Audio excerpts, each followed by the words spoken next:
Hello, you've caught me thinking about Easter eggs, not 2 months late as you're probably laughing about and writing in the comments, but 10 months early. That's how organised we are.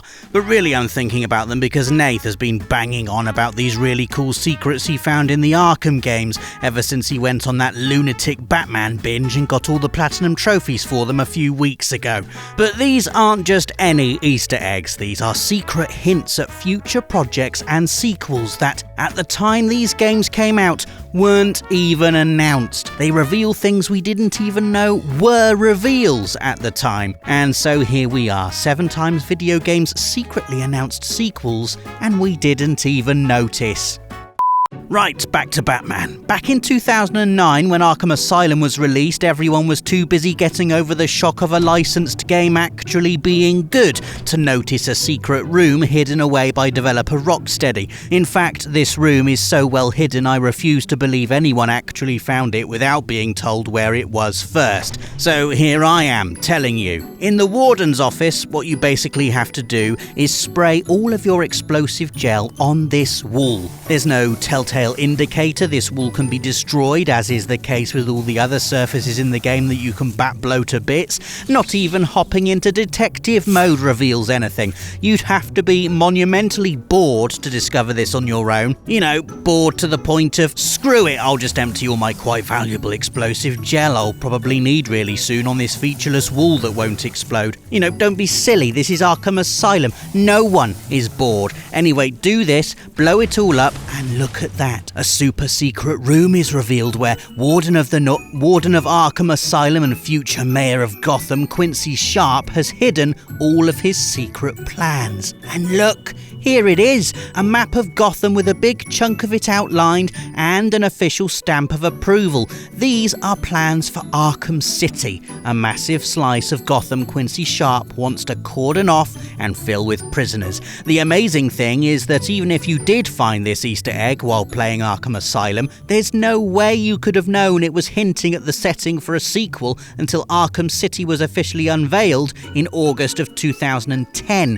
What amazing planning from Rocksteady. I don't even know what I'm going to write in the next paragraph. Right then, next paragraph. It's difficult to imagine a world where The Last of Us doesn't exist. But when Uncharted 3 came out in November of 2011, that's exactly what we had. I mean, The Last of Us obviously did exist. It was 1 month away from being announced at the VGAs. But none of us knew about it. And so when beating up a load of goons in that memorable bar fight at the beginning of Uncharted 3, we didn't really notice this newspaper lying on the bar. I mean, who would? We were playing Uncharted 3. Basking in the glory of the biggest and best PS3 exclusive around. No one at this point would have been thinking to themselves, hey, I wonder if all this time, as well as making Uncharted 3, the biggest, most ambitious PS3 game yet, Naughty Dog has been secretly working on another game that will go on to be regarded as one of the best of all time. And even if ridiculously you did think that, you'd probably have just written off this newspaper as environmental detail. Scientists still struggling to understand deadly virus, reads the headline, which we now know is a nod towards the cordyceps virus responsible for turning the world of The Last of Us into a big, green, rusty hellhole. So yeah, there it is. The Last of Us teased an entire month before its official reveal on a bar in Uncharted 3, and no one knew. Next, we've got Assassin's Creed 4 Black Flag, one of many Ubisoft entries we could have included because they do love a well-hidden teaser, but we've gone for this one because it hints at games that didn't come out until years later. So, in Assassin's Creed 4, after finishing Sequence 6, we get one of those Abstergo bits, you know, the present-day in-game lunch breaks that always make the return to open-world assassinating that much more amazing. After a bit of back and forth, you're tasked with hacking into Abstergo Entertainment CCO Olivier Garneau's computer. Do this and you'll unearth this email where, if you scroll down, you'll notice a discussion about possible locations for Subject 17's ancestors.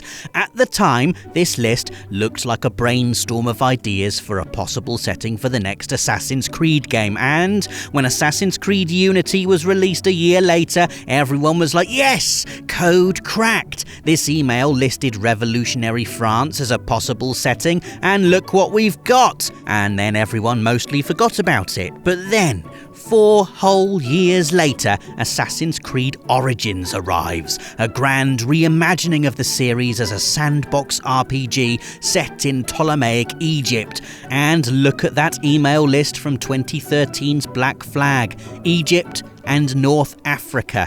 I mean, the time period is different to what we eventually see in Origins, but clearly Ubisoft were planning a game in that setting and they left a clue right in front of our faces. 2 of the settings from this email are now fully fledged Assassin's Creed games. Oh, Ubisoft, you're sneakier than a pirate's hidden blade.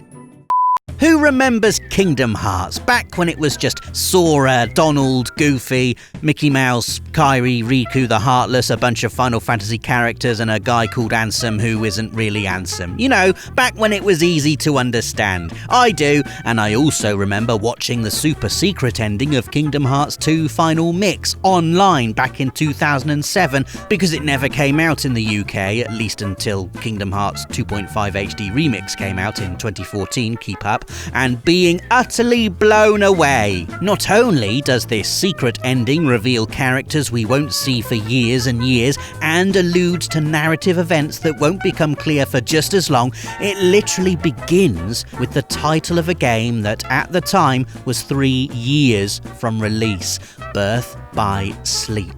This PSP title, that you can now play on PS4, introduced us to Terra, Aqua and Ventus, although not really, because here they are in all their CG glory back in 2007. I remember poring over fan websites and diving into community threads discussing who these people were and what all this symbolism could mean. Why so many keyblades? Is this crossroads linked to the crossroads Sora finds himself at? Who is this really powerful and almost certainly evil guy with no hair? Back then I knew them as Blonde Kid, Girl with Blue Hair and Angry Defeated Man, characters we now know as Ventus, Aqua and Terra. So to think Square Enix had the entire plotline of Kingdom Hearts that we wouldn't see come to fruition in its entirety for another 12 years, planned out this far in advance, is pretty amazing. I mean, look at Xehanort here.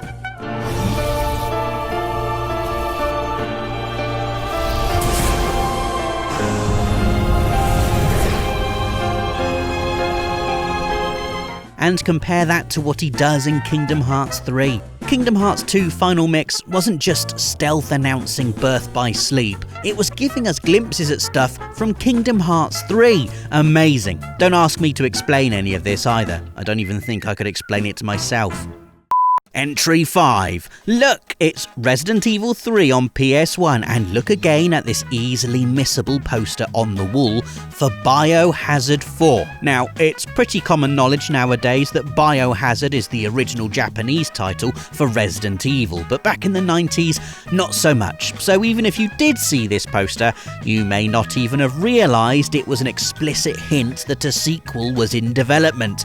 I mean, Resi was, and still is, such a massive series that any thought of Capcom not making another one back when Resident Evil 3 had just come out was pretty much unthinkable.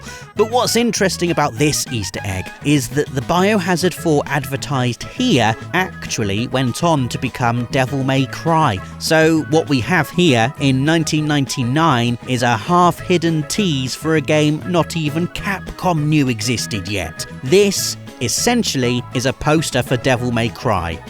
What are you saying? You'll see. Speaking of posters, we're back with Ubisoft now and The Division 2. This is one of those Easter eggs we've only recently discovered is an Easter egg, thanks to the beauty of knowing more now than we did then. And what we know now is that Assassin's Creed Valhalla is a thing, a really exciting thing coming to PS4 and PS5 later this year, where you get to be a Viking and explore England and Norway and build settlements and generally play what sounds like the most ambitious Assassin's Creed game ever made. But we didn't know this back in March of 2019 when The Division 2 came out, Ubisoft's massive online shooter set in the ruins of Washington DC. If you go to the Potomac Event Center in the Division 2, you might see this poster on the wall. In fact, you almost certainly will. It's everywhere. Last year, you might have looked at this and thought, it's a poster with a Norse warrior on it and the word Valhalla at the top. Makes sense. Valhalla is Odin's hall in Norse mythology. This guy looks like he could be a Viking. It's just a cool piece of artwork. Look closer, however, and you might notice the figure holding an object that looks remarkably similar to the Apple of Eden, a famous artifact from the Assassin's Creed series. And now, with our special Living in June 2020 superpowers, we know this poster is almost certainly a secret nod to Assassin's Creed Valhalla. I mean, the title of the game is right there, front and centre. Oh, Ubisoft, what are you like? I'm never going to trust another piece of environmental artwork in your games ever again. Final entry. And look where we are, back with the Bat, swooping about Arkham City, that place we didn't even know existed at the start of this video, but now here we are in it and doing all the Batman things. Things like decoding mysterious radio transmissions with your cryptographic sequencer, and then somehow, I don't know how, taking these strange broadcasts, which sound like something from a creepy numbers station, and deciphering them into messages. Messages that read, "I will return, Batman. You will pay for what you have done to me, and fear will tear Gotham to shreds."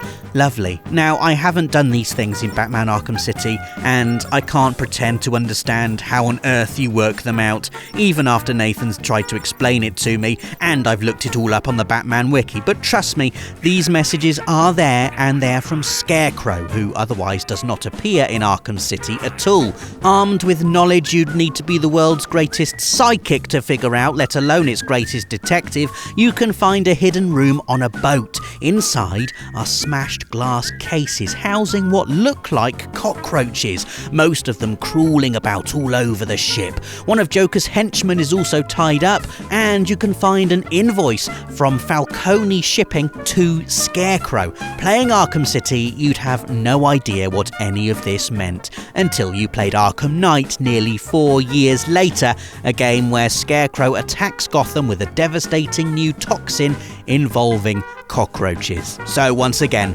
Rocksteady had it all planned out to the point where they hid revealing clues 4 entire years before we'd realise what they actually were. Amazing. So there you are, 7 times Videogames secretly announced sequels without us realising. Can you think of any other examples? Let us know in the comments. Give this video a like if you enjoyed it, and click that notification bell so you're always up to date with everything from the world of PlayStation.